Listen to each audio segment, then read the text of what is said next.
Fiscal deficit होता है सरकार के रेवेन्यू और एक्सपेंडिचर में डिफरेंस, यानी सरकार जो पैसा खर्च कर रही है और सरकार जो पैसा कमा रही है उसमें क्या डिफरेंस है। और क्योंकि यहां पर डेफिसिट शब्द का इस्तेमाल किया जा रहा है तो इसका मतलब यही है कि सरकार जितना पैसा कमा रही है उससे ज्यादा पैसा खर्च कर रही है। इस साल के लिए इंडिया का फिस्कल डेफिसिट एस्टिमेट किया गया है 17.86 लाख करोड़ का। लेकिन हम फिस्कल डेफिसिट को usually as a percentage of GDP करके देखते हैं।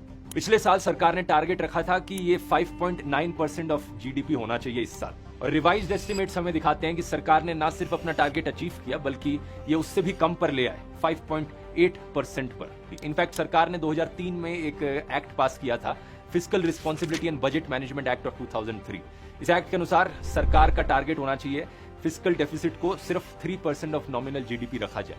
लेकिन तब से लेकर अब तक सिर्फ एक ही साल रहा है बीच में 2007-8 के अराउंड जहां पर सरकार इस टारगेट को मीट कर पाई थी। अभी पिछले कुछ सालों से सरकार धीरे धीरे इसे कम किए जा रही है ताकि उस रेंज के अराउंड लाया जा सके, और फाइनेंशियल ईयर 2026 के लिए 4.5% का टारगेट रखा गया है। सरकार जितना भी पैसा कमाती है उसका करीब 1/3 पैसा सिर्फ इंटरेस्ट सर्विसिंग पर खर्च किया जाता है। इंटरेस्ट सर्विसिंग का मतलब है जो कर्ज सरकार के ऊपर है उसकी जो इंटरेस्ट की पेमेंट करी जा रही है। इसमें दोनों डोमेस्टिक और इंटरनेशनल बोरोइंग्स इंक्लूडेड है। टोटल में इस साल सरकार 11.9 लाख करोड़ रुपीस इस इंटरेस्ट सर्विसिंग पर खर्च करेगी।